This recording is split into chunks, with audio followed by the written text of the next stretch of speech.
సింగరేణి సంస్థకు సంబంధించి గత కొన్ని రోజులుగా మనకు రాష్ట్ర వ్యాప్తంగా జరుగుతున్నటువంటి అనేక రాజకీయ అంశాలను స్పృశించాలనేటటువంటి ఉద్దేశంతో ఈరోజు పత్రికా సమావేశం ఏర్పాటు చేయడం జరిగింది. హాజరైనటువంటి పత్రికా మిత్రులందరికీ కూడా హృదయపూర్వకంగా నమస్కారాలు తెలియజేస్తూ ఉన్నాను. ప్రత్యేకించి మన రాష్ట్రంలో మీరు చూసినట్టయితే ఒక దారుణమైనటువంటి ట్రెండ్ స్టార్ట్ అయింది. ఏంది ఆ ట్రెండ్ అంటే, ముందుగా ఒక శాటిలైట్ ఛానల్లో దాదాపుగా ఏదో ఒక మోస్ట్ అన్పాపులర్ యూట్యూబ్ ఛానల్లో వేసినట్టుగా చాలా దారుణమైనటువంటి కథనాలు, దళిత మహిళా ఐఏఎస్ల మీద కథనాలు వేయడంతో ఈ అంశం అంతా ప్రారంభమైంది. ఆ కథనాలు వేసిన తర్వాత మేమందరం కూడా బాధపడ్డాం. ఆడబిడ్డలుగా ఇదొక కరెక్ట్ వైఖరి కాదు ఈ రాష్ట్రంలో అనేటటువంటి అంశాన్ని కూడా ఈ సందర్భంగా మేము చెప్పదలుచు. అంతకుముందు ఉన్నటువంటి బీఆర్ఎస్ ప్రభుత్వం ఇటువంటి కథనాలు వేసినటువంటి యూట్యూబ్ ఛానల్ వాళ్ళని అరెస్ట్ చేస్తే, ఇప్పుడున్నటువంటి కాంగ్రెస్ ప్రభుత్వం కొద్దిగా లైన్ అతిక్రమించి ప్రవర్తించినటువంటి శాటిలైట్ వాళ్ళని కూడా మేము అరెస్ట్ చేస్తాము, మెయిన్ స్ట్రీమ్ వాళ్ళని అరెస్ట్ చేస్తామని పత్రికా మిత్రుల్ని అర్ధరాత్రి ఏదో టెర్రరిస్టులను అరెస్ట్ చేసినట్టు అరెస్ట్ చేయడానికి కూడా మేము తప్పుపడతా ఉన్నాం. కథనం వేయడం, లైన్ అతిక్రమించడం ఒకటైతే, ప్రభుత్వం సహనశీలత లేకుండా అర్ధరాత్రి పోయి అరెస్టులు చేయడం కూడా తప్పే. దానికి ఒక ప్రొసీజర్ ఉంటుంది, ఒక పద్ధతి ఉంటుంది, ఒక నోటీస్ ఇవ్వాలి, ఎక్స్ప్లెనేషన్కి అవకాశం ఇవ్వాలి. పత్రికా మిత్రులు ఏం టెర్రరిస్టులు కాదు, వాళ్ళు ఏం పారిపోరు, ఇస్తే వచ్చి ఎక్స్ప్లెనేషన్ ఇచ్చుకుంటారు. కాబట్టి ఆ ప్రక్రియను పాటించకుండా కాంగ్రెస్ ప్రభుత్వం లైన్ అతిక్రమించడం కరెక్ట్ కాదు. దీన్ని ఆసరాగా తీసుకొని బీఆర్ఎస్ పార్టీ నాయకులు వెంటనే ఆ జర్నలిస్టులకు అండగా వెళ్ళిపోయినారు. నేను బీఆర్ఎస్ పార్టీ నాయకులు సూటిగా ప్రశ్నిస్తున్నాను. ఇదివరకు ఒక టీవీ ఛానల్లో మీ నాయకుల మీద స్టోరీలు వేస్తే పోయి అక్కడ దాడి చేస్తారు. ఇప్పుడు ఈ ఒక ఛానల్లో, శాటిలైట్ ఛానల్లో కథనాలు వస్తే మీరు వీళ్ళకి సపోర్ట్ చేస్తారు. అంటే మహిళల పట్ల ఒక ఛానల్లో స్టోరీ వేస్తే ఒక రకం ప్రవర్తన, ఇంకో ఛానల్లో స్టోరీ వేస్తే ఇంకొక రకం ప్రవర్తన బీఆర్ఎస్ పార్టీకి ఉండవచ్చా? ముఖ్యంగా నేను కేటీఆర్ గారిని ఈ ప్రశ్న వేస్తూ ఉన్నా. మీ మీద స్టోరీలు వేస్తే ఒక ఛానల్ని మీరు వెళ్ళి మొత్తం మీ అనుయాయులు వెళ్ళి ధ్వంసం చేసిరు. అటువంటిదే ఇంకొక ఛానల్లో స్టోరీ వేస్తే మరి ఆడబిడ్డలకు అండగా ఉండకుండా, మహిళా ఐఏఎస్లకు అండగా ఉండకుండా, దళిత ఆడబిడ్డలకు అండగా ఉండకుండా మీరు వత్తాసు పచ్చుకొని ఒకవైపు మాట్లాడడం అన్నది ఎంత మేరకు కరెక్టో సమాజం కూడా ఆలోచించాలని నేను ఈ సందర్భంగా కోరుతున్నాను. మరి ఆ ఛానల్లో స్టోరీ రాగానే నెక్స్ట్ డే ఇంకొక పేపర్లో ఇంకా పెద్ద స్టోరీ వచ్చింది. అసలు ఈ ఛానల్లో స్టోరీ ఎందుకు వచ్చిందంటే అని దాని వెనుక బ్యాక్డ్రాప్ స్టోరీ అంతా ఈ పేపర్లో వచ్చింది. ఆ స్టోరీ రాగానే బట్టి విక్రమార్క గారు ఒక ప్రెస్ మీట్ పెట్టారు. బట్టి విక్రమార్క గారు ప్రెస్ మీట్ పెట్టగానే మా గుంటనక్క గారు ప్రెస్ మీట్ పెట్టారు. గుంటనక్క గారు ప్రెస్ మీట్ పెడితే గుడ్డిగా ఫాలో అయిపోయి కేటీఆర్ గారు కూడా ఇంకొక ప్రెస్ మీట్ పెట్టారు. ఆ తర్వాత టూ అండ్ ఫ్రో జరిగింది. ఫైనల్గా 9 టెండర్ క్యాన్సిల్ అయిపోయింది. ఇక్కడ జరుగుతున్నది ఏంటి అని అంటే, మేము బాధపడేది ఏంటంటే, మేము కాంట్రాక్టర్ల పక్షాన మాట్లాడేటోళ్ళం కాదు, ఎప్పుడు కూడా కార్మికుల పక్షాన్ని, అధికారంలో ఉన్నా విపక్షంలో ఉన్నా. నేను రియాజన్ ఏం బాధపడుతున్నామంటే, గత 2 సంవత్సరాలుగా మేము గొంతు చించుకొని కార్మికుల సమస్యల గురించి మాట్లాడుతుంటే, ఎన్నడూ అసలు ఈ రాష్ట్రంలో సింగరేణికి ఇన్ఛార్జ్ అయిన మంత్రి గారు బట్టి విక్రమార్క గారు బయటకు వచ్చి మాట్లాడలేదు. ఎన్నడూ కార్మికులకు ఎంత అన్యాయం జరిగినా, మెడికల్ బోర్డు పెట్టకపోయినా, ఇంటర్నల్ ప్రమోషన్ లేకపోయినా, 100 అన్యాయాలు జరిగినా కూడా బీఆర్ఎస్ పార్టీ ఎప్పుడు వచ్చి మాట్లాడలేదు. అదే ఒక తిమింగలం లాంటి కాంట్రాక్టర్కి అన్యాయం జరుగుతుంది, ఎక్కడ ఈ టెండర్ చేజారిపోతుంది అనగానే మొత్తం బీఆర్ఎస్ పార్టీ నాయకులందరూ వచ్చి వారికి కొమ్ముగాయడం అంటే నిజంగా చాలా దారుణం. ఇది ఎందుకోసం ఈ మాట చెప్తా ఉన్నామంటే, అసలు నైని అనేటటువంటిది 2015లో మనకు తెలియదు. అంతకుముందు అది గుజరాత్కు ఉండే. నైని అనేది ఒరిస్సాలో ఉంటుంది మైన్, కోల్ మైన్. అది మొదలు గుజరాత్కు ఉండే. అప్పుడు గుజరాత్లో ఉన్నప్పుడు అదాని గారు టెండర్ చేస్తే కోర్టులో ఆ టెండర్స్ క్యాన్సిల్ అయినాయి. దేశవ్యాప్తంగా ఉన్న బొగ్గు స్కామ్లో భాగంగా క్యాన్సిల్ అయిన టెండర్లో ఈ టెండర్ కూడా క్యాన్సిల్ అయింది. అయిపోయిన తర్వాత తెలంగాణ రాష్ట్రం ఏర్పడ్డాక 2015లో Naini tender, Naini coal block తెలంగాణకు అలకేట్ అయింది. తెలంగాణకు 2015లో అలకేట్ అయితే 2021లో ఇక్కడ మళ్ళీ బిడ్డింగ్ జరిగింది నైనికి. జరిగినప్పుడు అదాని గారు మళ్ళీ వచ్చినప్పుడు మళ్ళీ 44% ఎక్సెస్ వేశారు, ఇది కుదరదు టెండర్ అని అప్పుడు క్యాన్సిల్ అయింది. ఆ తర్వాత సింగరేణి నుండి మళ్ళీ టెండర్ ప్రక్రియ అనేటటువంటిది జరగకపోతే మధ్యలో ఒక చిన్న ఓబీ కాంట్రాక్ట్ ఇచ్చారు విపిఆర్ అనేటటువంటి సంస్థకి. ఓబీ అంటే మీదికెళ్ళి మట్టి తీసే కాంట్రాక్ట్. అందులో మొన్న మా గుంటనక్క గారు చెప్పినట్టు కాకుండా డీజిల్ కూడా కలిపే ఇచ్చారు.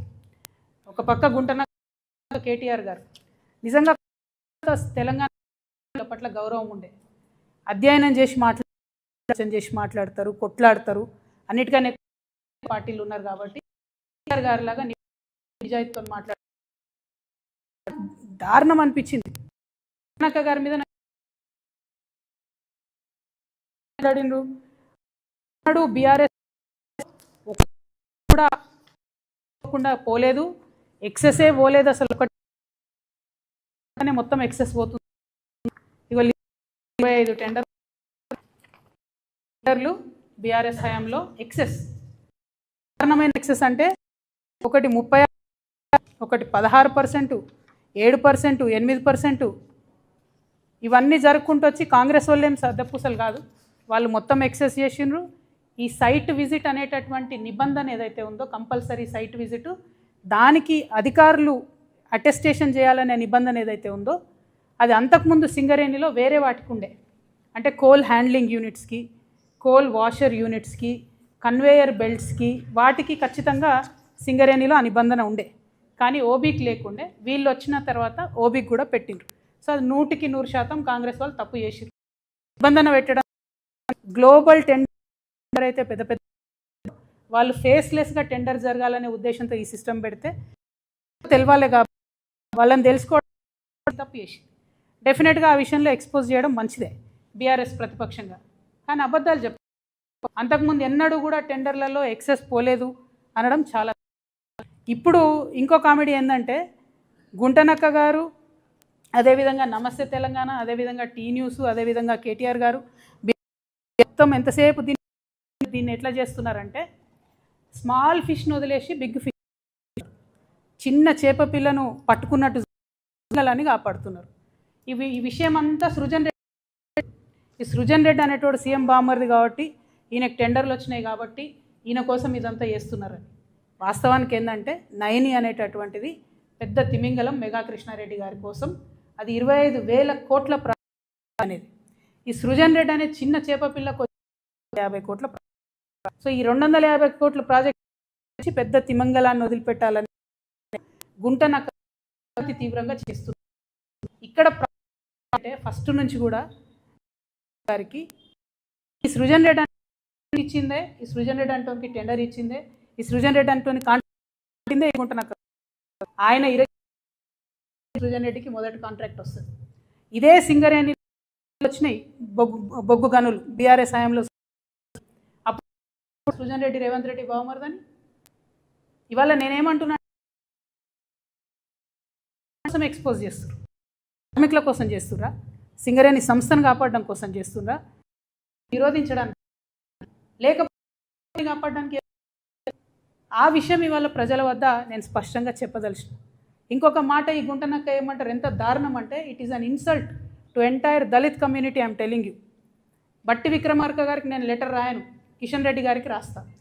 బట్టి విక్రమార్క గారు power minister, he has every power in his hand to cancel the tender. ఆయన చేసిండు కూడా నేను టెండర్ క్యాన్సిల్. మరి మీకేమైంది లెటర్ రాయడానికి? ప్రధాన ప్రతిపక్షానికి ఉప ముఖ్యమంత్రి గారు, పవర్ మినిస్టరు, అట్లీస్ట్ మీరు రాయాలి కదా లెటర్. మేము అడుగుతూ ఉన్నాం, మేమేం డిమాండ్ చేస్తున్నామంటే, అసలు ఈ ఎండిఓ సిస్టమ్ ఉండకూడదు. ఎండిఓ అంటే సులభంగా ఏంటంటే, సింగరేణికి ఆల్రెడీ ఉన్న బొగ్గు గనికి కంప్లీట్గా లీజ్ ఇచ్చేటటువంటి వ్యవహారం. అంటే మట్టి వాళ్ళే తీసుకుంటారు, బొగ్గు వాళ్ళే తీసుకుంటారు, తీసుకున్న బొగ్గును కూడా వాళ్ళే అమ్ముకుంటారు. అట్లా కాకుండా సింగరేణికి మొత్తం ఇప్పటివరకు 19 ఓపెన్ కాస్ట్ మైన్లు ఉంటాయి, 22 అండర్ గ్రౌండ్ మైన్లు ఉంటాయి. ఈ 19 ఓపెన్ కాస్ట్ మైన్లలో వచ్చే లాభంతోనే 22 అండర్ గ్రౌండ్ మైన్లో అత్యవసరంగా వచ్చేటటువంటి లాభాలను సస్టైన్ చేస్తూ కంపెనీని నిలబెట్టుకుంటూ కార్మికులను కాపాడుకుంటూ ముందుకు పోతుంటారు.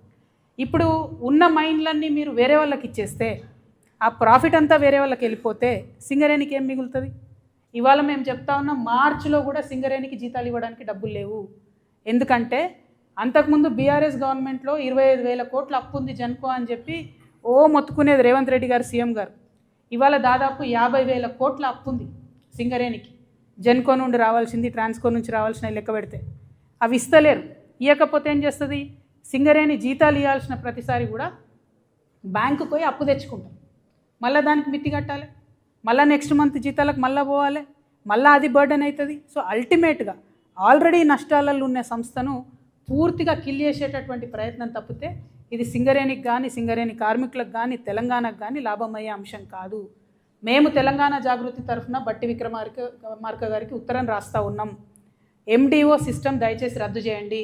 మీరు ఆల్రెడీ 90 టెండర్స్ రద్దు చేసిండ్రు. Let Singareni do its own open cast in 90. ఎందుకు చేయలేం మనం? అక్కడెక్కడో రాజస్థాన్లో పోయి పవర్ ప్లాంట్ పెడతారు, ఇంకెక్కడో గుజరాత్లో పోయి ఇంకో ప్లాంట్ పెడతారు. ఒరిస్సాకు పోయి మీరు చేయండి ఓపెన్ కాస్ట్. ఎందుకు చేయరు? ఇప్పుడు ఈ ప్రైవేట్ కాంట్రాక్టర్ కూడా పోవాల్సిందే కదా. మీరు ఒరిస్సాకు పోయి ఓపెన్ కాస్ట్ చేస్తే అక్కడ వచ్చే ఉద్యోగం వచ్చే పిల్లాడు మనోడు వస్తాడు. తెలంగాణ వాడుకు 2 లక్షల రూపాయలు వస్తుంది, జీతాలు వస్తాయి, లాభాలలో వాటా వస్తుంది. ఆ లాభం 25,000 కోట్ల లాభం సింగరేణికి యాడ్ అవుతుంది. నా కార్మికుడికి ఆ లాభాలలో వాటా వస్తుంది. MDO విధానం రద్దు చేయాలి. ఇదివరకు బీఆర్ఎస్ గవర్నమెంట్లో తాడిచెర్ల బ్లాక్ 1ని MDO కింద AMR అనే కంపెనీకి ఇచ్చిండ్రు. ఇస్తే ఇప్పుడు అందులో లాభాలలో ఏ వాటా కూడా మనకు రాదు కదా. అది జెన్కోకి ఇచ్చిండ్రు, జెన్కో నుంచి AMRకి ఇచ్చిండ్రు. ఏదొచ్చినా ట్రాన్సాక్షన్ వాళ్ళకైతుంది, మనకు పీనట్స్ వస్తాయి లీజ్ అమౌంట్. కోల్ అమ్ముకునే డబ్బు రాదు. మళ్ళీ ఘోరమైన విషయం ఏంటంటే తాడిచెర్ల కూడా గ్రేడ్ 9 కోల్, 9 కూడా చాలా మంచి గ్రేడ్ కోల్. 6,000 పైచిలకు ఒక టన్నుకు ధర వచ్చే కోల్, 4,000 3,500 వచ్చే కోల్ కాదు అది. దీన్ని 25 సంవత్సరాలకు మీరు ఆ పెద్ద తిమింగలానికి కట్టబెట్టే ప్రయత్నం చేస్తున్నారు. కాంగ్రెస్ పార్టీ యొక్క అవినీతిని గమనిస్తూ ఉన్నారు తెలంగాణ ప్రజలు. దయచేసి ఈ విధానాన్ని రద్దు చేసుకోండి. ఈ టెండర్ మీరు ఆల్రెడీ క్యాన్సిల్ చేసి అట్లనే ఉంచండి, క్యాన్సిల్ చేయండి. కానీ at the same time BRS యొక్క డొల్లతనాన్ని కూడా మేమందరం కూడా గమనిస్తూ ఉన్నాం. దాన్ని కూడా ప్రజలకు ఎప్పటికప్పుడు చెప్తూనే ఉంటాం. అబద్ధాలు చెప్పకండి. మీరు కాంగ్రెస్ని క్రిటిసైజ్ చేయండి, టెండర్లు రద్దు చేపియండి, కానీ ఏదో అంతకుముందు మేము మొత్తం చేసేసినాం కరెక్ట్గా, ఇప్పుడు అన్యాయం జరుగుతుంది అన్నటువంటి విషయాన్ని చెప్పకుండా వాస్తవాలు మాట్లాడితే బాగుంటుందని నేను కోరుతా ఉన్నా. ఇక గుంటనక్క గారు ఏం చేసిర్రు, నేను బట్టి విక్రమార్క గారికి రాయను కానీ కిషన్ రెడ్డి గారికి రాస్తా అని చెప్పారు. ఇన్నేళ్ళు పాలిటిక్స్లో ఉన్నారు కదా, ఇంత అనుభవం ఉంది కదా. రాష్ట్ర ప్రభుత్వం రికమెండ్ చేయకుండా CBI వస్తుందానండి? రాష్ట్ర ప్రభుత్వం అడగకుండా సిట్టింగ్ జడ్జి వస్తాడా? అంటే జస్ట్ షో. ఇక్కడ నుండి గుంటనక్క గారు మాట్లాడతారు, అక్కడ నుండి కిషన్ రెడ్డి గారు రెస్పాండ్ అవుతారు. రెస్పాండ్ అయ్యి వెంటనే ఆగ మేఘాల మీద ఒక కమిటీ వేసిరు. ఈ కమిటీలో ఒక మేడంని పెట్టిరు, ఆమెది పెద్ద ర్యాంక్ ఉంది, ఆమె చేసినా కూడా బాగుంటుంది. కానీ ఇంకొక ఆయనని పెట్టిండ్రు, మారుపల్లి వెంకటేశ్వర్లు అనేటటువంటి వ్యక్తిని పెడితే వారు AGM rank, assistant general manager rank. ఆయన ఇక్కడ నుండి కోల్ ఇండియాకు పంపించారు. ఆయన ఆల్రెడీ అసిస్టెంట్ జనరల్ మేనేజర్. ఆయన ఇక్కడికి వచ్చి ఎవరిని అడుగుతాడు చెప్పు? తప్పు చేసిన అని CMDని అడుగుతాడు. ఆయన CMD గారితో మాట్లాడతాడా? మాట్లాడిన రిపోర్ట్ ఇస్తాడా? ఎందుకంటే ఈయన డిప్యూటేషన్ మీద పోయిండు, అయిపోయాక మళ్ళీ వచ్చి సింగరేణిలో పనిచేయాలి. ఇది ఎందుకు వేసినట్టు అసలు ఈ కమిటీ అన్నది అర్థమవుతలేదు. కిషన్ రెడ్డి అన్నగారు దీనికి సమాధానం చెప్పాలి. ఇది కరెక్ట్ కాదు. నిజంగా మీరు వాస్తవాలు నిగ్గుదేల్చాలనుకుంటే సైట్ విజిట్ కంపల్సరీ అనే నిబంధనను క్యాన్సిల్ చేయాలి. గ్లోబల్ టెండర్లు, పారదర్శకమైన టెండర్లు అన్నీ ఓపెన్ కాస్ట్ మైన్లకు సింగరేణిలో పెట్టాలి. MDO విధానాన్ని ఖచ్చితంగా రద్దు చేయాలని మేము డిమాండ్ చేస్తున్నాం. దాంతోపాటు కిషన్ రెడ్డి గారు నేను ఇంకొక మాట డిమాండ్ చేస్తున్నా. ఆంధ్రప్రదేశ్లో బొగ్గు నిక్షేపాలు ఉన్నాయి, తెలంగాణలో కూడా మన శ్రవణపల్లిలో, అట్లనే పెనగడపలో, సత్తుపల్లిలో, కళ్యాణకనిలో, కోయగూడెంలో, మన్గూరులో కొత్త టెండర్స్ కొత్తవి ఉన్నాయి బొగ్గు బ్లాకులు. అవన్నీ కూడా ఇవ్వాలని చెప్పి నేను అవన్నీ కూడా తెలంగాణకు సింగరేణికి అలొకేట్ చేయాలని చెప్పి కిషన్ రెడ్డి గారిని నేను డిమాండ్ చేస్తూ ఉన్నాను. మీరు అది చేయకుండా మేమేదో మైనారిటీ స్టేక్ హోల్డర్సు, మాకు సింగరేణిలో ఏం చేయడానికి లేదు కాబట్టి ఏదో మేము పాపం చూసుకుంటా నిల్చుంటున్నామని చెప్పి చెప్పడం కరెక్ట్ కాదు. కోల్ ఇండియాలో ఉన్న అనేక విధానాలను కోల్ ఇండియా కన్నా బెటర్గా మరి కార్మికుల విషయంలో పర్టికులర్గా సింగరేణిలో మేము ప్రయత్నం చేసి ఇప్పించుకోవడం జరిగింది. కాబట్టి కిషన్ రెడ్డి గారు మరి ఖచ్చితంగా కార్మికుల సంక్షేమం కోసం కూడా మాట్లాడాలి. త్వరలోనే సింగరేణిలో ఎన్నికలు కూడా రాబోతూ ఉన్నాయి. మరి అధునాతమైనటువంటి ఫార్మసీలో మందులు కావచ్చు, హాస్పిటల్స్ మంచిగా చేయడం కావచ్చు, పెండింగ్ ఉన్నటువంటి ఆఫీసర్స్ బిల్లులు కావచ్చు, పెండింగ్ ఉన్నటువంటి కార్మికుల బిల్లులు కావచ్చు, పెండింగ్ ఉన్నటువంటి రిక్రూట్మెంట్స్ కావచ్చు, ఇవన్నీ కూడా మరి కిషన్ రెడ్డి గారి దగ్గరుండి ప్రయత్నం చేసి సింగరేణి కార్మికులకు ఇప్పియాలని కూడా నేను కోరుతా ఉన్నాను. మరి ఒకటి కాదు, రెండు కాదు, బీఆర్ఎస్ హయాంలో కూడా ఇదే నిబంధన వేరే వేరే డాక్యుమెంట్స్లో ఉండే అని చెప్పడానికి ఇవన్నీ సింగరేణివే, వేరే వేరే కాదు, ఇవన్నీ ఉన్నాయి. ఇవన్నీ దాచిపెట్టి మరి బీఆర్ఎస్ పార్టీ మాట్లాడడం అన్నది కరెక్ట్ కాదు. ప్రధాన ప్రతిపక్షంగా ఉన్నప్పుడు మీరు ప్రజల పక్షంగా ఉండాలి తప్పితే కాంట్రాక్టర్ల పక్షాన ఉండకూడదు. ఇది కరెక్ట్ కాదని చెప్పి నేను మీకు కోరుతా ఉన్నాను. మరి దీంతోపాటు నిన్న మొన్న నేను ప్రెస్లో చూసిన మా మహేష్ కుమార్ గౌడ్ గారు మా నిజామాబాద్ కాబట్టి ప్రేమతో అన్న అని పిలుస్తున్నా. కాంగ్రెస్ పార్టీలు ఉన్నా కూడా అన్న అని పిలిచే వ్యక్తులలో ఆయన ఒక్కరు కాబట్టి మహేష్ కుమార్ గౌడ్ గారు చిట్ చాట్లో చెప్పిరని విన్నా. నేను స్వయంగా ఆయన బయట అయితే చూడలేదు. అదేందో నేను కాంగ్రెస్లోకి వస్తా అంటే ఆయన వద్దన్నాడట. నేను మహేష్ అన్నని చెప్తున్నా, అన్న కాంగ్రెస్లో ఏం లేదు, అది లూజింగ్ పార్టీ, ఓడిపోయే పార్టీ. నెక్స్ట్ టైం కాంగ్రెస్ రాదు తెలంగాణలో. నెక్స్ట్ టైం తెలంగాణలో మా జాగృతి పార్టీ గెలుస్తుంది. మిమ్మల్నే మహేష్ కుమార్ గౌడ్ గారిని నేను జాగృతిలోకి ఇన్వైట్ చేస్తున్నా. మీకున్న ఎక్స్పీరియన్స్తోని మీకు మంచి పోస్ట్ ఇస్తామన్నా, నేషనల్ కన్వీనర్ ఇస్తాం, మీకు మంచి పోస్ట్ ఇస్తాం, మీరే రండి. మేము చాలా సీరియస్ పొలిటికల్ పార్టీగా చాలా పెద్ద ఎత్తున ప్రజల వద్దకు వెళ్తాం. భగవంతుడి దయతోని, ప్రజల దయతోని తిరుగులేని రాజకీయ శక్తిగా ఈ రాష్ట్రంలో ఆవిర్భవిస్తాం. కాబట్టి మీరు నన్ను బద్నాం చేసే ప్రయత్నం చేయొద్దు. నేను వస్తాను కాంగ్రెస్ పార్టీలోకి మీకు చెప్పడం, మీరు వద్దనడం, ఇవన్నీ మీకు కలవడ్డది కావచ్చు అన్న. ఏమనుకోతే ఎవరికైనా చూపించుకోరు, జర బొట్టు గిట్టు పెట్టించుకోరు. నా రిక్వెస్ట్ ఏంటంటే ఇటువంటి ప్రయత్నాలతోని నా వ్యక్తిత్వాన్ని దెబ్బతీసే ప్రయత్నం చేయొద్దు. మేము మంచిగా మా పార్టీ తయారు చేసుకుంటున్నాం, విధి విధాలను తయారు చేసుకుంటున్నాం, కమిటీలు వేసుకున్నాం, మంచిగా జోరుదారు తయారీలు ఉన్నాం మేము. అంతేగాని ఎవరి కోసం వెయిట్ చేస్తలేం. సమయం వచ్చినప్పుడు ఖచ్చితంగా ముందడుగేస్తాం, సమయం సందర్భాన్ని బట్టి ముందుకెళ్తాం. ఇటువంటి ప్రయత్నాలు చేయొద్దని కాంగ్రెస్ పార్టీ నాయకులకు మాత్రం నేను తెలియజేస్తూ, ఇక్కడున్న పత్రికా మిత్రులకు, సింగరేణి కార్మికులకు ముఖ్యంగా మేము మీకు భరోసా ఇస్తున్నాం. ఈ రాష్ట్రంలో ఎవరు కొట్లాడకున్నా హెచ్ఎంఎస్ తెలంగాణ జాగృతి సింగరేణి కార్మికుల పక్షాన నిలబడుతుంది. మెడికల్ బోర్డు కోసం కొట్లాడుతుంది, అలియాస్ నేమ్స్ కోసం కొట్లాడుతుంది, ప్రతి ఒక్క అంశం కోసం కొట్లాడుతుంది అని చెప్పి ఈ సందర్భంగా తెలియజేస్తూ మీ దగ్గర సెలవు తీసుకుంటున్నాను. Thank you. జై తెలంగాణ, జై తెలంగాణ. ఎస్ సారీ, మా రియాజ్ అన్న గారు నాకు పొద్దున్నే చెప్పిను, నేను చెప్పడం మర్చిపోయినా.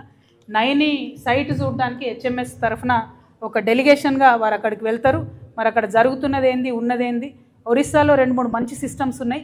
ఒక గుంటెడు జాగా పోయినా కూడా పర్మనెంట్ జాబ్ ఇస్తారు ఒరిస్సాలో. ఏ అంశంలో కూడా పోయినా కూడా ఆ సిస్టమ్స్ అన్నీ కూడా స్టడీ చేయడానికి హెచ్ఎంఎస్ తరఫున ఒక డెలిగేషన్ పోతుందని చెప్పి వారు చెప్పడం జరిగింది. ఈ విషయాన్ని తెలియజేయడానికి నేను చాలా సంతోషిస్తూ ఉన్నాను. Thank you. జై తెలంగాణ.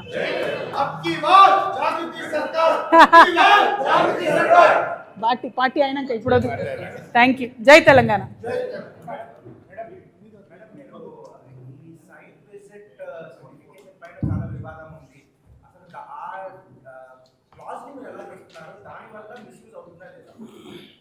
అంటే కొంచెము కోల్ అనేది కాంప్లికేటెడ్గా ఉంటుంది. ఆ కాంప్లికేటెడ్ విధానంలో ఏంటి అంటే కంటిన్యూస్గా తీస్తూ ఉండాలి కోల్. ఏదో రిక్రియేషనల్గా తీయడానికి ఉండదు, కంటిన్యూస్గా తీయాలి, చాలా టెక్నికల్గా తీయాలి. సో ఒకరు మట్టి తీస్తుంటే ఇంకో పక్కన బొగ్గు తీస్తుంటే ఆ ఓపెన్ కాస్ట్ గనిలో చాలా ఎగుడు దిగుడు ఉండే వాతావరణంలో రకరకాల మెషిన్లతో వర్క్ జరుగుతుంటుంది. అది జరుగుతున్నప్పుడు జనరల్గా ఆ సైట్కి పోయి చూసి, మరి ఈ సైట్లో ఇన్ని ఇబ్బందులు ఉన్నాయి కాబట్టి ఈ పర్టిక్యులర్ కాస్ట్ అయితేనే మేము చేయగలుగుతాము అని చెప్పి ఒక రియలిస్టిక్ వాల్యూ ఇవ్వడానికి ఆ నిబంధనలు పెట్టడం జరుగుతుంది వాస్తవానికి అయితే. అది ఇంతవరకు ఓపెన్ కాస్ట్కి ఓబీలకు లేదు. అది కొత్తగా కాంగ్రెస్ గవర్నమెంట్ వచ్చినాక పెట్టినారు. ఆ నిబంధన వల్ల ఏం జరుగుతుందంటే గ్లోబల్ టెండర్స్ ఎవరైతే వేయాలనుకుంటారో వారికి లోకల్ ఆఫీసెస్ ఉంటాయి, వాళ్ళు కూడా పోయి సైట్ విజిట్ చేసి సబ్మిట్ చేయొచ్చు. కాకపోతే ఎక్కడో ఒక దగ్గర ట్రాన్స్పరెన్సీ దెబ్బతింటదేమో అనేటటువంటి ఆలోచన అయితే కలుగుతూ ఉంది. సంపూర్ణంగా దెబ్బతినకపోయినా దెబ్బతింటుంది. మరి ఇన్ని రోజులు లేని విధానం ఇప్పుడే కొత్తగా పెట్టడము అనే దాంతో ఏంటంటే కొంతమందికి అవకాశాలు దెబ్బ కొట్టడానికి అని నాకు అనిపిస్తుంది. అయితే నైని విషయంలో పర్టికులర్గా మాట్లాడితే మెగా కృష్ణారెడ్డి గారు, అదేవిధంగా మొత్తం ఈ ఎవరైతే నైని కోల్ ప్రాజెక్ట్ని చేజిక్కించుకోవాలనుకున్నారో హరీష్ రావు గారు, ఈ మా గుంటనక్క గారు, వీరు ఏం చేసిందంటే అసలు చెప్పని విషయం ఏంటంటే ఏదైతే బయట ఇరిగేషన్ ప్రాజెక్ట్స్లో ఎర్త్ వర్క్ అని చేస్తారో దాన్ని ఈ ఓపెన్ కాస్ట్ మైన్లలో ఓబీలో చేసేటటువంటి సాయిల్ ఎక్స్కవేషన్కి ఈక్వేట్ చేసి ఆ ఎక్స్పీరియన్స్ మెగా కృష్ణారెడ్డి కంపెనీకి ఇచ్చే ప్రయత్నం చేస్తున్నారు. సో వీరేందంటే ఎంతసేపు సైట్ విజిట్, ఆ సైట్ విజిట్ వల్లే నైని క్యాన్సిల్ చేయాలని చెప్తున్నారు. అది నైని వరకు సీమిత చేయడం కరెక్టే, మిగతా అన్నిటికీ అప్లై కావాలని ఎందుకు చెప్తున్నారో హరీష్ రావు గారికే తెలియాలి. ఎందుకంటే హరీష్ రావు గారికి సంబంధించిన ఒక కంపెనీకి కూడా ఎక్సెస్కి ఇదే కాంగ్రెస్ గవర్నమెంట్లో టెండర్ వచ్చింది. నేను ఆ పేరు కూడా చెప్తా చూసుకోండి. అది మన HCPL అనేటటువంటి కంపెనీకి 7.96% ఎక్సెస్కి టెండర్ వచ్చింది. ఇది కూడా హరీష్ రావు గారి కంపెనీయే. హరీష్ రావు గారు మురళీధర్ రావు గారు నిఎన్సీ ఉంటారు, వారికి సంబంధించిన మనిషి హర్షరెడ్డి అని ఉంటాడు ఆయన కంపెనీ ఇది. సో ఆ కంపెనీకి కూడా మరి ఎక్సెస్ వచ్చింది. మరి ఎందుకు వచ్చింది ఇట్లా అన్నది కూడా వారు కూడా ఆలోచించాలి. వీళ్ళకి అంతకుముందు కూడా వర్క్స్ వచ్చినాయి, ఇప్పుడు కూడా వర్క్స్ వచ్చినాయి. సో నేను అనేది ఏంటంటే రాజకీయంగా బురద చల్లాలని చల్లడం కాదు, యాక్చువల్గా ప్రాక్టికల్గా ఈ ఆన్ సైట్ విధానం అయితే నాకు తెలిసి నష్టమే, దాన్ని తీసేయాలని డిమాండ్ చేస్తున్నాను. రెండవది ఏదైతే ఓబీ కాంట్రాక్టర్స్కి పెట్టేటటువంటి రిస్ట్రిక్షన్స్ ఉంటాయో నైనీ విషయంలో వాటిని చాలా లూజ్ అని చేసేసారు, ఎందుకంటే కృష్ణారెడ్డి గారికి అవకాశం ఇవ్వడానికి. ఈ మాట చెప్తే TV9లో నా స్టోరీ అయ్యారు, అయినా సరే చెప్తున్నా, ఎందుకంటే దీనివల్ల ఒక 25 సంవత్సరాలు 25,000 కోట్ల రూపాయలు సింగరేణికి నష్టం జరుగుతుంది, నా కార్మికులకు నష్టం జరుగుతుంది. కాబట్టి నేను చెప్తా ఉన్నాను. సో ఆ నిబంధనలు మాత్రం పారదర్శకంగా లేవు. We have to evolve a new system.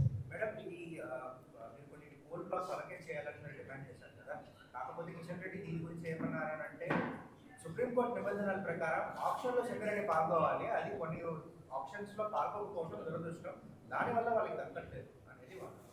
Exactly నేనేమంటున్నా అంటే సింగరేణిలో కోల్ ఇండియా కూడా ఉంది కదా, coal India is a partner. కాబట్టి కోల్ ఇండియా సింగరేణి రెండు హెల్తీగా ఉండాలంటే ఉన్న కోల్ బ్లాక్స్ మనకు రావడం కరెక్ట్. ఆంధ్రప్రదేశ్లో కానీ తెలంగాణలో కానీ సింగరేణి అంత ఎక్స్పీరియన్స్ ఉన్నటువంటి ఇంకొక కోల్ మైనింగ్ కంపెనీ లేదు.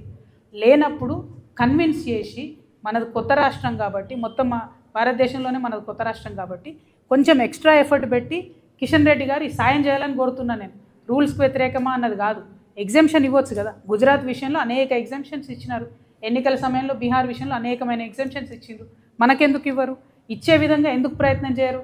మరి ఆ మాత్రం ప్రయత్నం చేయకపోతే 8 మంది బీజేపీ ఎంపీలు ఎందుకున్నారు అనేది నా ప్రశ్న. Thank you.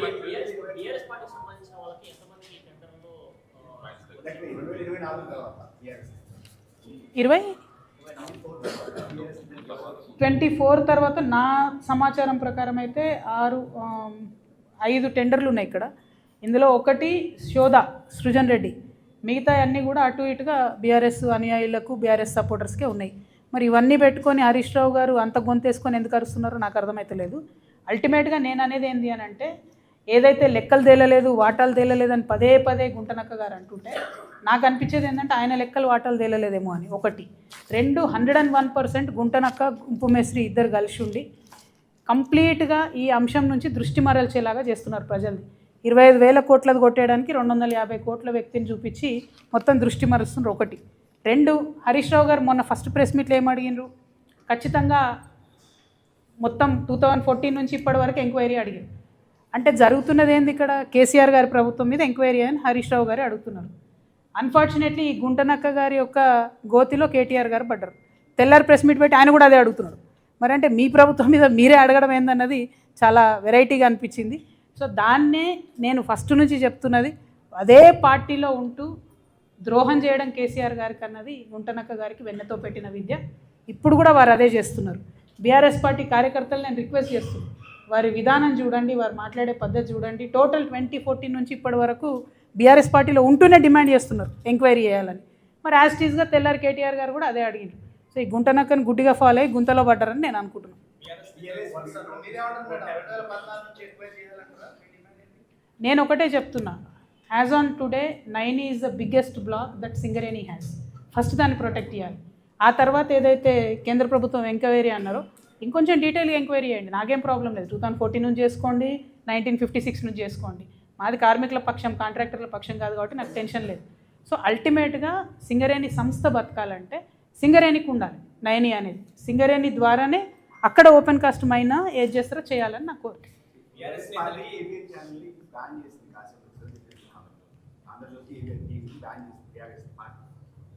నీకేమో బీఆర్ఎస్ ఇష్టం, అది ఎవరేం చేస్తారు? కొన్ని రోజులలో ప్రజలే బ్యాన్ చేస్తారు బీఆర్ఎస్.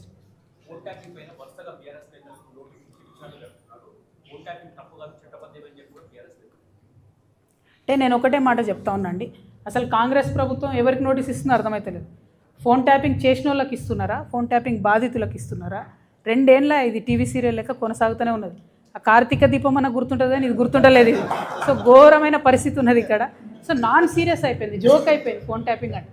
వేరేజ్ మాలాంటి వాళ్ళ ఆవేదనను ప్రజలు అర్థం చేసుకోవాలి, ప్రజలు సీరియస్గా తీసుకోవాలంటే తొందరగా దాన్ని తేల్చాలి, తొందరగా క్లోజ్ చేయాలి. అట్లా కాకుండా సాగదీస్తూ రాజకీయాల కోసం పదే పదే పదే వెళ్ళడం అన్నది కరెక్ట్ కాదు. చాలా నాన్ సీరియస్ అప్రోచ్తో జరుగుతుంది. We're not happy.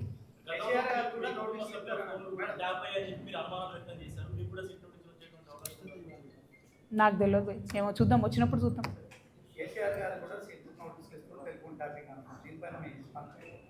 నేనేమంటున్నా అది జోక్ అయిపోయింది, టీవీ సీరియల్ లాగా అయిపోయింది. సీరియస్నెస్తో చేస్తే బాగుంటుంది.